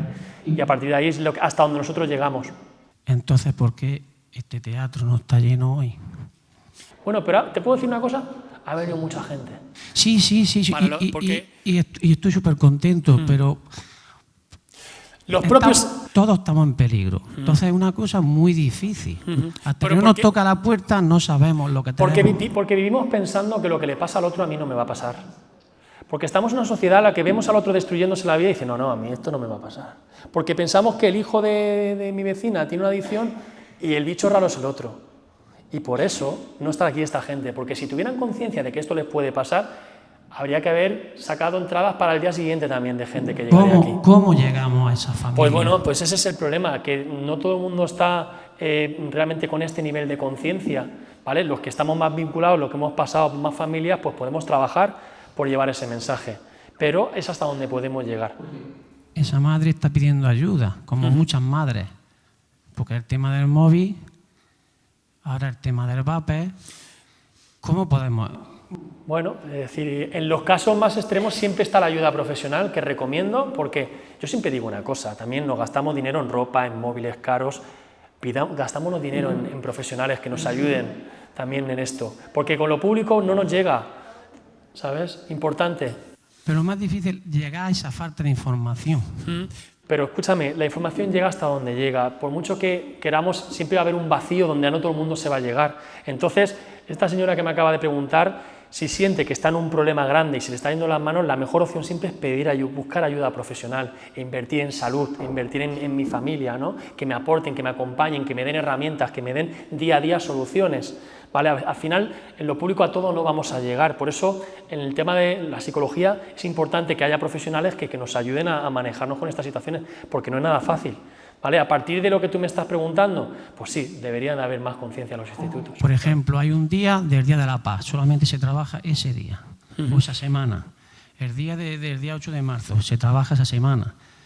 Pero que no se trabaja esos valores todo el año, como la adicción y diferentes tipos de adicción, ahora sobre todo con los móviles. Yo lo que te puedo pedir, que si realmente quieres ayudar, ves a los colegios, ves a los institutos, organizas charlas, organizas y por lo menos tú estás haciendo tu parte. La mayoría de niños que hay aquí hoy, adolescentes, son el centro que nosotros tenemos. Muy bien, pues seguir con vuestra labor. Y estoy muy orgulloso de que están aquí. Muy bien, pues seguir con vuestra labor porque también dais ejemplo para que otros también impulsen a hacer todo esto. Un aplauso muy fuerte para todos ellos.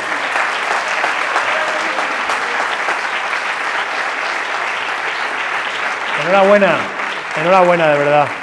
Muy bien. Yo la pregunta que tengo relacionada con todo esto, creo que venimos a el foco, digamos, un poco también, tiene que ver mucho con los prejuicios, que a lo mejor, por ejemplo, en el día de hoy hay gente que, como has dicho tú, porque yo no miro al otro, no quiero ir ahí porque ¿qué dirán? ¿Qué pensarán? Claro. ¿Qué sabrán de mi vida? Eso puede también, a la hora de esa educación que queremos dar, siempre es verdad que nos enfocamos en educación o poner límites o concienciar, porque al final la charla, cuando se va, se intenta concienciar, pero en esas charlas también se ha hablado desde el punto de vista de unos prejuicios que a veces no nos dejan ser lo que somos. Es que ese es el problema. Al final, muchos procesos terapéuticos tardan mucho en pedir ayuda por los propios prejuicios. Yo mismo, yo me sentía un bicho raro. Yo pensaba que al único que le pasaba esto era a mí y por eso yo no pedía ayuda. Si yo hubiera tenido conciencia de que esto es una enfermedad, porque de verdad es una enfermedad, diría, oye, pues si es una enfermedad, voy a pedir ayuda, lo que me está pasando, pero como no hay una conciencia de que esto es una enfermedad, porque encima hay muchos que se encargan de decir que esto no es una enfermedad, que esto lo hiciste porque tú quisiste. Entonces, a un chaval de 12 años, que todavía no tiene ninguna madurez, se inicia en el consumo de alcohol y empieza a desarrollar la adicción, ¿lo hizo por elección o es porque no hay predisposición para que esto se dé? Entonces, ahí están las preguntas que nos tenemos que hacer con el tema de la enfermedad. Es verdad que es una enfermedad que se empieza por elección, pero al final acaba uno perdiendo el control de su vida.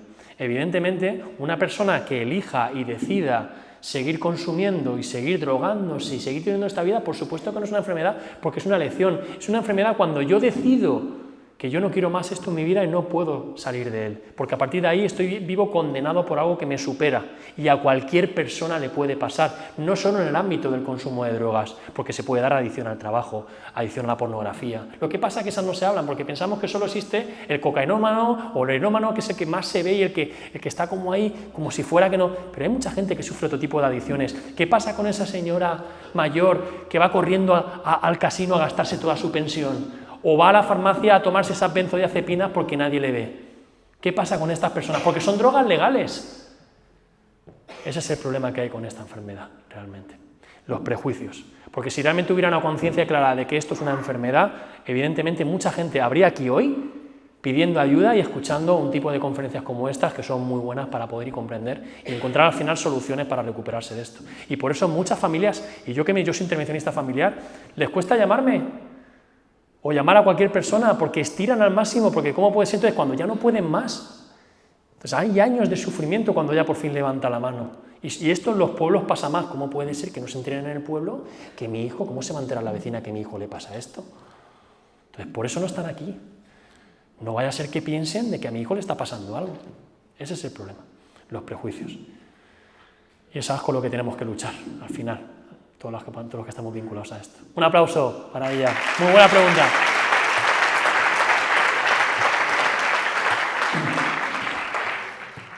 ¿Alguien más quiere preguntar? Pues entonces, si no, cerramos aquí. Bueno, pues oye, un placer. Muchísimas gracias. Nos veremos la próxima. Gracias por todo, de verdad. En serio.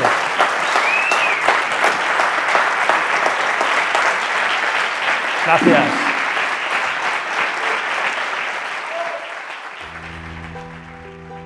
La verdad que me ha impresionado mucho, no me esperaba, no sé, me ha dejado sin palabras, se me ha hecho corta, ha sido muy satisfactoria. Vamos, me he sentido muy identificada con todo lo que ha dicho, y impactante, y la verdad es que, vamos, me ha hecho removerme mucho. La manera de ayudar, de aportar a la gente que realmente lo necesita. Me ha gustado mucho su forma de expresarse, de trabajar. Sobre todo la fase de la familia, lo importante que es la familia para un adicto. La verdad, lo del amor duro me ha llegado muy fuerte. Javier Ortiz tendría que ir a varios sitios a concienciar a la gente del problema que tenemos. Ahora mismo para mí fue nuestra salvación y vamos, un ejemplo a seguir.